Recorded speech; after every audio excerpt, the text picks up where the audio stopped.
बच्चों के साथ हर तीसरे महीने 1 घंटा लगाओ अलग अलग। अगर 2 बच्चे हैं ना, दोनों को एक साथ नहीं निपटा देना। आप इसको क्या सिखा रहे होंगे, वो सीख जाएगा। उसने जाना इंग्लैंड था, वो इसके चक्कर में जापान चला जाएगा। तो 2 बच्चे हैं तो दोनों की काउंसलिंग के लिए 1-1 घंटा अलग से लेना। और उस काउंसलिंग के अंदर अगर आप लेडीज होकर ले रही हैं तो आपके हस्बैंड बैठे होने चाहिए, और अगर आप जेंट्स ले रहे हैं तो आपकी वाइफ बैठी होनी चाहिए, ताकि उसको भी पता हो कि आपके बच्चे की टिकट किस कंट्री की कटने वाली है, मतलब किस लाइन में वो जाने वाला है। ताकि वो भी तो सपोर्ट करेगी गृहिणी होके, या वो भी तो सपोर्ट करेगी लेडीज होके। उसको पता ही नहीं होगा तो वो नहीं कर पाएगी। इसी तरह मैं काउंसलिंग करता हूँ। तो आज मैं बेटी की काउंसलिंग करके इस मुकाम पे ले आया हूँ। वो डॉक्टरेट करना चाहती है होम्योपैथी के अंदर, क्योंकि उसने मुझे रिसर्च करके बताया। मैं बेटी को टाइम देता हूँ कि कितने दिनों बाद तेरी काउंसलिंग है। तो जब उसने सिनेरियो को सर्च किया तो उसको पता लगा कि 2025 के अंदर हिंदुस्तान दुनिया का प्रथम ऐसा देश बनने जा रहा है जिसमें सबसे ज्यादा कैंसर के मरीज पाए जाएंगे। क्यों?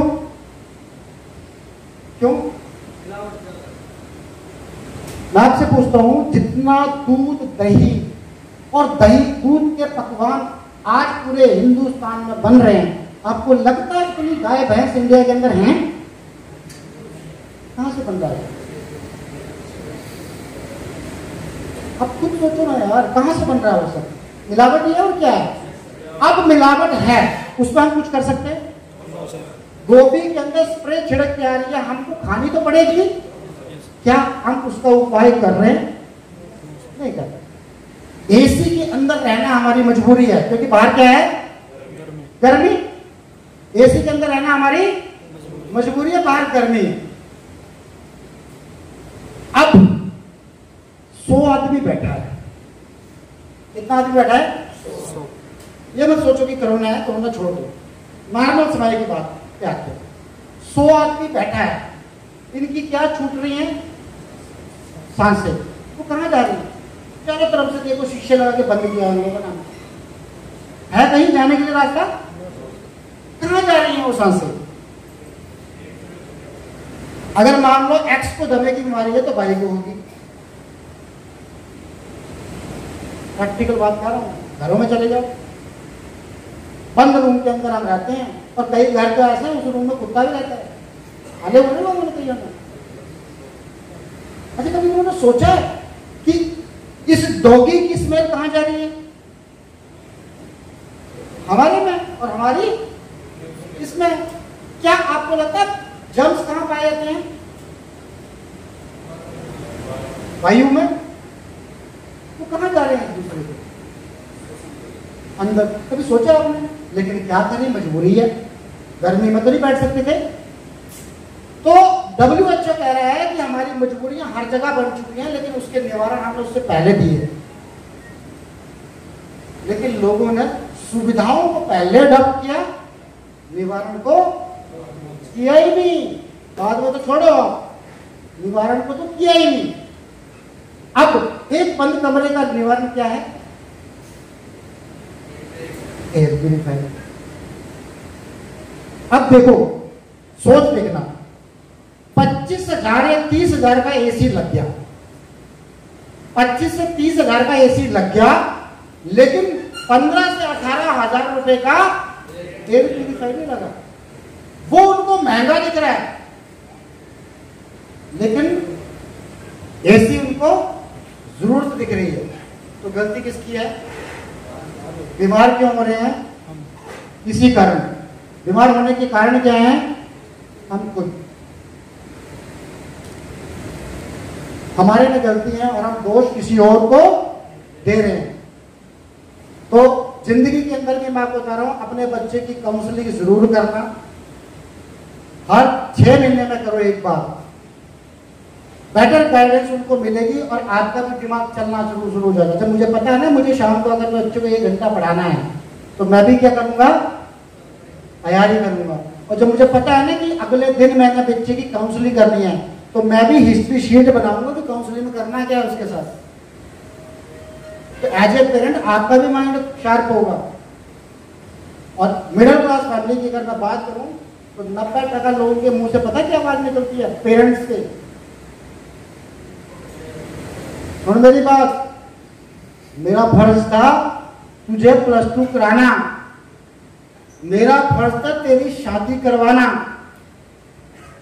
अब तू और तेरी घरवाली, तू जाने मेरा फर्ज। सोचो अगर हम सिर्फ फर्ज निभाने आए हैं तो क्या मिडिल क्लास का ठप्पा हमारी लाइफ से कभी निकल पाएगा? कभी नहीं निकल पाएगा, कभी भी नहीं निकल पाएगा। अगर मिडिल क्लास का ठप्पा आपको निकालना है तो किसी एक पीढ़ी को उस माइंडसेट को चेंज करना पड़ेगा और कोल्लू के बैल की तरह पिसना पड़ेगा। और अगर मैं रानी तू भी रानी, कौन भरे पानी, तो फिर मुश्किल है, फिर मुश्किल है। भैया मैं क्यों पिसूं? कई लोग मैंने ऐसे सुने हैं मिडिल क्लास पर, अरे भाई कुछ जोड़ ले। अरे क्यों जोड़ना, साला नालायक बैठे बैठे खाएगा ये।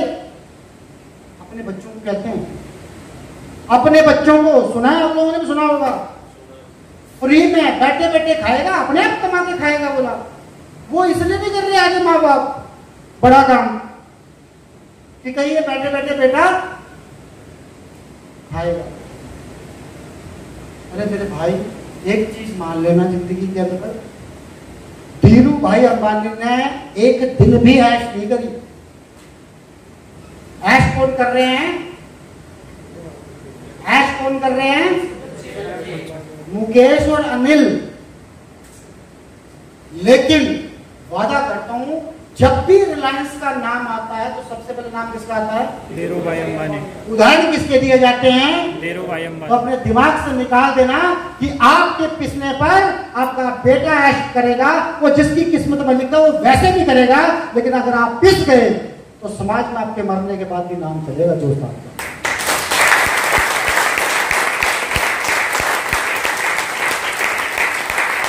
कल जब मैं हिमाचल गया, अब आपको पता नहीं ये बिलीव होगा कि नहीं बिलीव होगा, 3 एक्सीडेंट हुए मेरी वजह से। कितने एक्सीडेंट? 3 एक्सीडेंट सिर्फ मेरी वजह से हुए। पूछो कैसे? पिछले बार लेके गया था मैं अपनी जगुआर, तो कईयों की गर्दन में दर्द हुई। क्यों हुई? जब रोड से निकले तो उनकी गर्दन ऐसे घूमती घूमती रह गई, तो ऐसे अकड़ गई होगी। तो मैंने कहा अब बोलो ना किस पे चलती है वो लोगों की छाती पे। तो इस बार मैंने क्या किया, जगुआर ना लेके जितेंद्र राव की ऑडी ले गया हिमाचल। अभी ऑडी लेके गया था तो पता क्या बातें चल रही थी? साले ने फौज इसलिए छोड़ी है क्योंकि चंडीगढ़ में 2 नंबर का काम कर रहा है।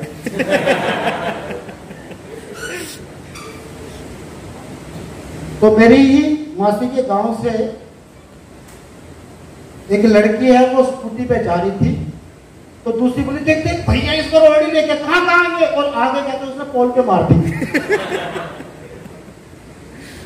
उसके बाद कल मैं प्लान दे रहा था, दुकान के अंदर बैठ के बाहर की खड़ी थी। वैसा हिमाचल के अंदर ऑडी मत mean something, Jaguar mean something, गिनती की 10-15 होगी पूरे हिमाचल में, और वो भी उन रोडों पे नहीं घूमती होगी जिस रोडों में मेरे गांव में। तो वो गाड़ी खड़ी थी, वो बंदा देखता रह गया, आगे से बस आई मोड़ के ऊपर, दोनों गिरे जाके दूर। मेरी गलती नहीं थी, आप सोच रहे थे मेरी गलती थी, मेरी गलती नहीं थी। ये मैं आपको क्या सुना रहा हूं, शायद आप रिलेट कर पा रहे हो। मैंने कहा बच्चे 2 महीने और रुक जाओ, 2 महीने और रुक जाओ। सोनीपत में एक समुंदर जी हैं जो 2 महीने बाद अपनी BMW लेके आ रहे हैं, और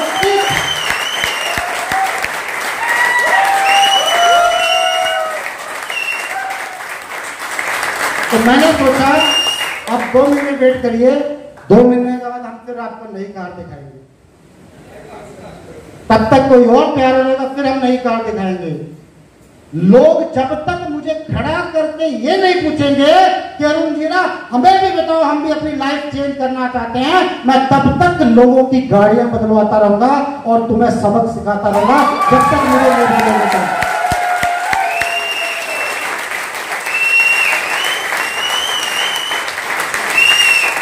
चैंपियंस, मैं फिर एक बार आपको बताना चाहता हूं, यह इंडस्ट्री बहुत बड़ी है, आपने कितनी नापी है ये सिर्फ आप पे डिपेंड करता है। ये इतना बड़ा समुंदर है, अब आप पे डिपेंड करेगा कि आप इसमें से पानी चम्मच से भरोगे, कटोरी से भरोगे, गिलास से भरोगे, बाल्टी से भरोगे, ड्रम से भरोगे, या मेरी तरह समझदार बन के समुंदर से घर तक पाइपलाइन बिछा दोगे।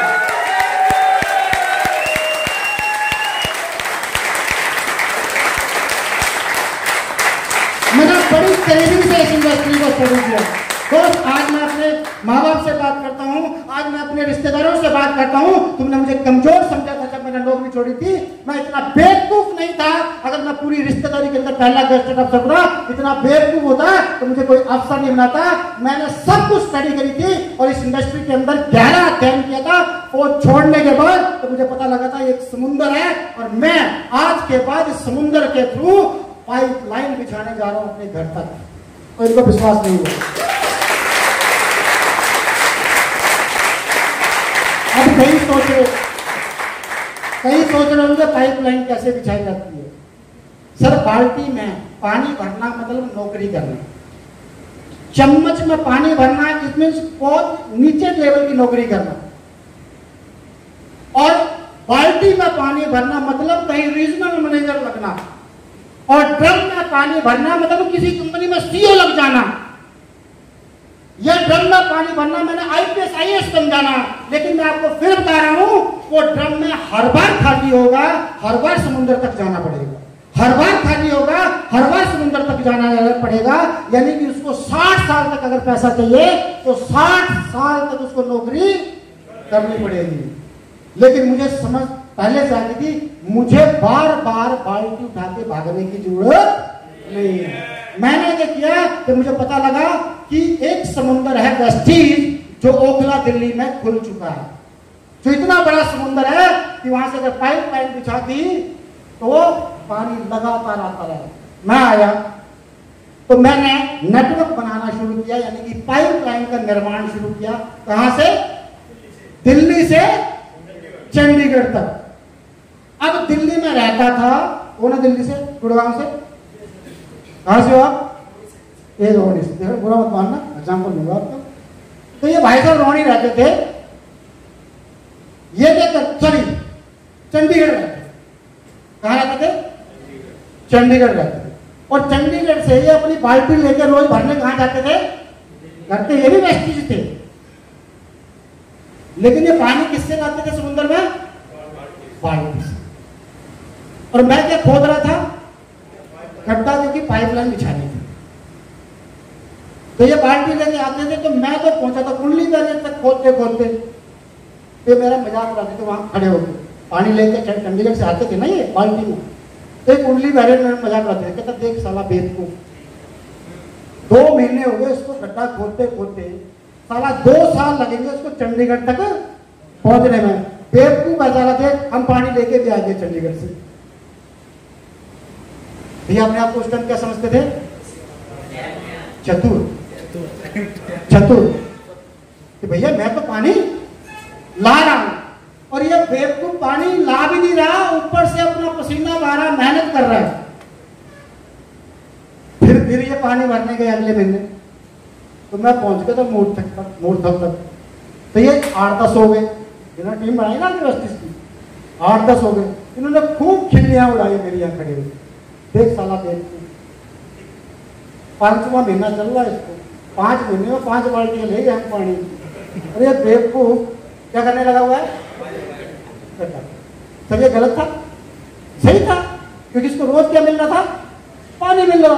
इसको ये पता नहीं लग रहा था कि तुझे ऐसे बाल्टियां 60 साल तक लानी है। फिर ये दोबारा अगले महीने आया, तो मैं खोदते खोदते कहां पहुंच गया? पानीपत। तो इसकी टीम 1500 होगी, तो 1500 लोग बाल्टी लेके आ रहे थे। फिर मेरा मजाक उड़ाया, ये दोबारा बाल्टी लेने गए अगले महीने तो मैं पहुंच गया था माड़म।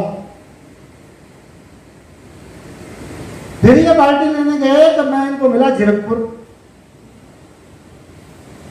तो कहते ये क्या कर रहा है? तो अभी तक तो पाइपलाइन खोद रहा था, अब ये क्या करने लगा? तो मैं वहां ना वो बना रहा था होद गोड़ वाला।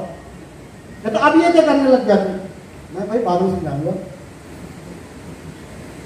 इन्होंने खूब मजाक उड़ाया, मेरे पसीने निकल गए, मेरा वजन भी घट गया, मेरे को खाना भी नहीं मिला। कई बार बारिश लगी, मैं बारिश में भीगता रहा, बीमार पड़ा, धूप लगी, सिर दर्द हुआ, बहुत सारी तकलीफें। तो हुआ तो पैसा रोज बाल्टी लटकाए मोटरसाइकिल में, रोज जाए वो पानी भर के ले।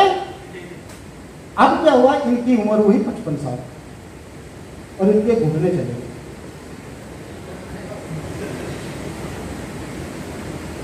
और इन्होंने 1 साल 1.5 साल तक जो है क्या भरा? पानी में पानी भरा। और मैं पाइपलाइन का निर्माण करता गया। ये हर बार मजाक उड़ाते थे। ये जब चले जाते थे तो मैं झाड़ देता था और अपना खुदाई करने में लग जाता। फिर मैंने पाइपलाइन बिछाना शुरू करी और वो वेस्टीज की अकाउंट ऑफिस में उसका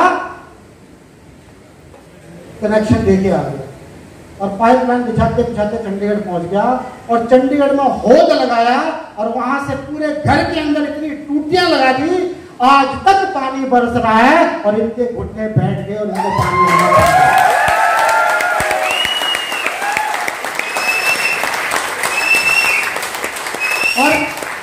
और मैंने ऐसा काम किया है, मेरे घुटने काम करे ना करे, मुझे हर रोज मेरी टूटी के अंदर पानी गिरता है, मैं भी पीता हूँ, मैं भी एंजॉय करता हूँ, मेरे बच्चे भी एंजॉय करते हैं और आने वाली मेरी पीढ़ी भी उस नलके में से पानी पीती रहेगी और इन भाई साहब के बच्चे बाल्टी में पानी धोते रहेंगे। सिर्फ और सिर्फ इतना करेंगे नेटवर्क मार्केटिंग। ये आज समझ जाओ, नहीं तो आपको वक्त समझा देगा। इससे बढ़िया है कि आपको वक्त समझाए, आपको खुद को समझ जाना चाहिए ये इतना बड़ा समुंदर है। और मजे की बात, आप सबका मेंटर भी समुंदर ही है। आपका मेंटर भी समुंदर है। आपको पानी भरना आ नहीं रहा होगा, सीख लो उससे। सच कह रहा हूं, पूरी इंडस्ट्री के अंदर मैं 2010 से इस इंडस्ट्री के अंदर गोते खा रहा हूं। मैंने आज तक आपके मेंटर की तरह कोई व्यक्ति नहीं देखा। अब तो शायद किसी 2-4 लोगों को जो उसके करीबी लोग हैं उनको पता होगा कि कितनी परेशानियां उन्होंने पिछले 2.5 साल के अंदर झेली हैं। और सच कह रहा हूं, उनकी जगह मैं होता तो शायद मैं जिंदगी भी हार चुका होता। लेकिन आज मुझे बड़ी खुशी होती है और मैं प्राउड से कहता हूं, कल भी मैं जब मैंने आंगन में गाड़ी खड़ी की, तुरंत फादर साहब बोले, क्या बोले पता है? ये राव जितेंद्र वाली है क्या? मतलब मेरे पेरेंट्स को भी पता है कि हमारे परिवार में कितने बच्चे हैं, उनको भी पता है कि हमारे परिवार में किस बच्चे की गाड़ी है। नहीं तो बताओ, किसी के पेरेंट्स को कोई लेना है? आप में से किसी के पेरेंट्स मेरे को जानते हैं? कुछ लोग चुनिंदा लोग होंगे जिनके जानते हैं। ये इस तरह की इंडस्ट्री है। आप एक बार कदम बढ़ा के 10 से 15 लोगों की जिंदगियां चेंज कर दो सर, वो 10 की करेंगे। ऐसे करते करते आपकी झोली दुआओं से इतनी भर जाएगी कि शायद आपको ऊपर उठाने के लिए भगवान को साजिश करनी पड़े। इतनी लंबी